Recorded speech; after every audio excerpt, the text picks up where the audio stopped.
Hi there, and welcome to the Cow Emporium. In today's video, we are making sourdough bread. We are using starter that Glenn actually made about a year ago, and ours kind of died, but he had given some to his mom, and she's really gotten into making sourdough, and she's really getting quite good at it. She kindly gave us some of Glenn's starter back, and I would like to say that it's an improved version of what we gave her for sure. It has a delicious flavor. Sourdough bread is one of those things that can seem a little bit difficult to make. And the science behind it is pretty simple. You just add flour and water together and let it ferment, causing a lactic acid fermentation actually. And that's the same fermentation that happens when you ferment cabbage and make sauerkraut. So if you take the magic out of it and just follow the science, you're going to get yourself some nice sourdough starter. I feel like people are comparing themselves and what they can do to other people, say Instagram stories where they share these beautiful loaves of sourdough, like people that almost make a profession out of making sourdough breads or other types of breads for that matter. And I'll tell you right now, here at the Cow Emporium, our sourdough breads will eventually come so that they are gorgeous, beautiful, and we get everything just right. But we take kind of most of the year off making sourdough. So it's kind of a wintertime project for us. And then we'll make sourdough for about 4 or 5 months. And then we kind of get busy with calving, and the sourdough goes a little bit of the way of the dodo. But it's one of these things also that is lacking in popularity anymore because it is time consuming and expensive to make on a larger scale. So you don't find sourdough quite as readily as you would anymore. So then making it is always a good option. And Tammy from Mountain Grandma and Lisa from Yogi Hollow Farm, we were talking about how we'd like to see people try to make sourdough again because it is one of those lost arts. Now, there are people and bakeries claiming to have like 150-year-old plus sourdough starters that they're using, and I think that's awesome. It just shows that, it is one of those things that can really stand the test of time.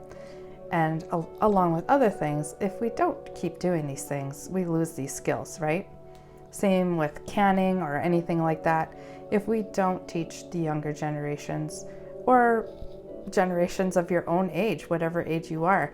I know there's people that like literally had never planted a potato in their garden, and they talk about how they, for the first time in the last few years, have grown some vegetables and something that they had never done before. So why not carry on that kind of thing into baking and fermenting and those kinds of things.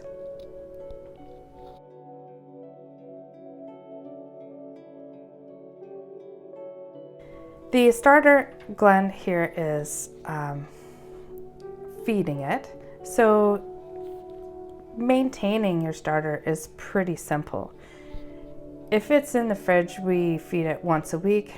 But if we're busy making bread for the family, then we use it more often. If it's sitting out on the counter, there are steps that you have to do.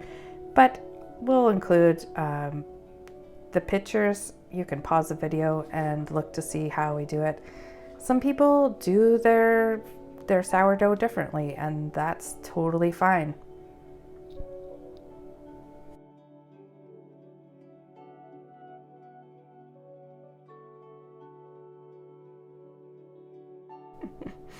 And you know what? It never hurts to have a good time while you're doing it.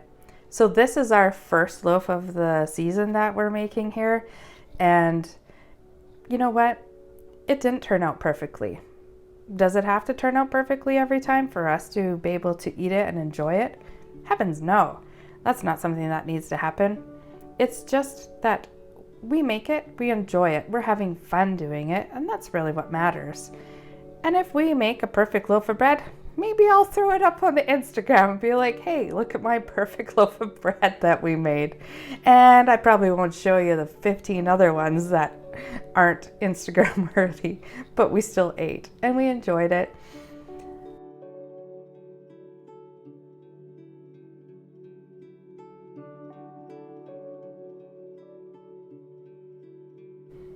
So there she is. Not exactly a thing of beauty, and it was pretty heavy, but given that our house is pretty cool, I like to keep the house about 64 degrees Fahrenheit. It does have a little bit trouble raising, and so this is our second loaf, much nicer. It's still a work in progress. One thing that we do enjoy is just using the discard from the starter this is for pancakes, but we also have made pizza crust with it and muffins, and they're all equally delicious. I'll include the pancake recipe in the description for you. It's a hand-me-down, this recipe. So good. Take care, everybody. Bye for now.